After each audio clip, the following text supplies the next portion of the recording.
विमान समुद्र में दुर्घटनाग्रस्त हो गया, लेकिन कैबिन में समुद्री पानी नहीं भरा है।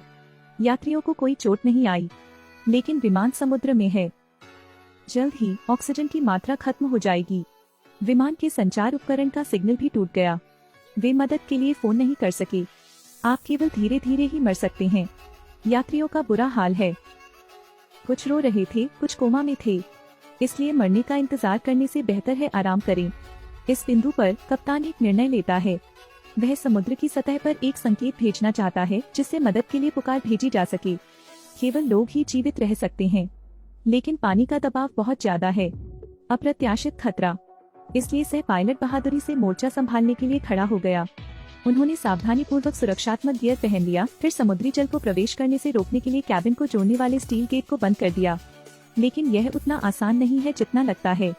इस समय कप्तान ने दरवाजा खोलने के लिए बिजली का उपयोग किया, लेकिन शॉर्ट सर्किट हो गया। जब वह मरम्मत कर रहा था तो पानी का तेज दबाव जाल को तोड़कर अंदर घुस गया। जल स्तर तेजी से बढ़ता है। सह पायलट मौके पर ही बेहोश हो गया।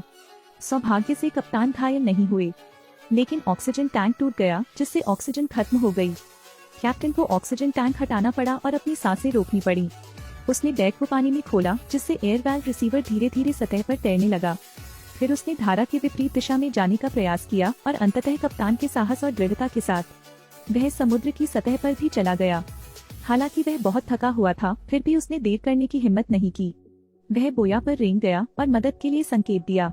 इस बिंदु पर सेनानी ने खोज लिया है। उन्होंने अपने वरिष्ठों को सूचित किया। वरिष्ठ ने तुरंत बचाव के लिए एक गश्ती दल की व्यवस्था की। उन्होंने मोटरबोट को पानी में गिराते हुए कैप्टन की आकृति देखी। उन्होंने कैप्टन को बचा लिया। तब कैप्टन ने विमान के समुद्र के तल में दुर्घटनाग्रस्त होने की बात कही। उन्होंने बड़ी संख्या में बचाव कर्मियों को भेजकर उन्हें बचाया। हालांकि जब बचाव दल ने समुद्र के तल में गोता लगाया तो विमान के दरवाजे पर समुद्र के पानी का भारी दबाव था। यदि आप इसे धड़ से खोलते हैं तो यह काम नहीं करेगा। यदि यह सफल भी हो गया तो भी यह लोगों की रक्षा नहीं करेगा। वे भी डूब जाएंगे। सभी यात्री बहुत उत्साहित थे। वे बाहर निकलने के लिए जल्दी से कैबिन के दरवाजे की ओर बढ़े, लेकिन बचाव दल भी असहाय था। आखिरकार कुछ देर तक निरीक्षण करने के बाद उन्हें वापस लौटना पड़ा। कप्तान ने भी केवल एक बार आह भरी, लेकिन विमान में ऑक्सीजन की भारी कमी हो गई थी। उनके पास ज्यादा समय नहीं बचा है। बेड़े ने एक आपातकालीन बैठक की। सुरक्षा के लिए केवल विमान को बचाना था।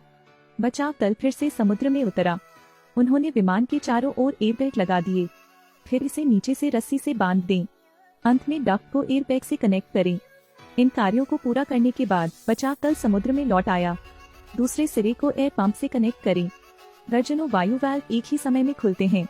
इंजेक्ट की गई हवा की मात्रा के साथ एयर बैग फूल जाते हैं। वे खिंचे हुए थे और धीरे धीरे विमान के साथ उभरे। विमान सतह पर तैरने लगा। बचाव दल ने बचाव के लिए एक जहाज भेजा। ताजी हवा में सांस लेने के लिए यात्री भी कैबिन का दरवाजा खोलते हैं। जब हर कोई बेहद खुश है तो एक और खतरा आ रहा है। वजन अधिक होने से रस्सियां टूट गईं।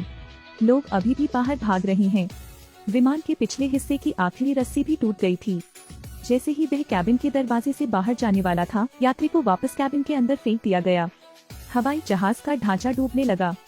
एक क्षण बाद समुद्र का पानी बाढ़ के पानी की तरह कैबिन में भर गया। एक खतरनाक क्षण में कप्तान अकेले अंदर भाग गया। उन्होंने समय रहते यात्रियों को सुरक्षित बचाव जहाज तक पहुंचाया। इसके बाद आपातकालीन निकास द्वार खोलें, यात्री को विमान से नीचे धकेलें। फिर वह भी नीचे कूद गया। ये देख कैप्टन ने रेस्क्यू के लिए हेलीकॉप्टर भेजा। अंत में सभी सुरक्षित बच निकले, लेकिन विमान हमेशा के लिए वहीं रुक गया।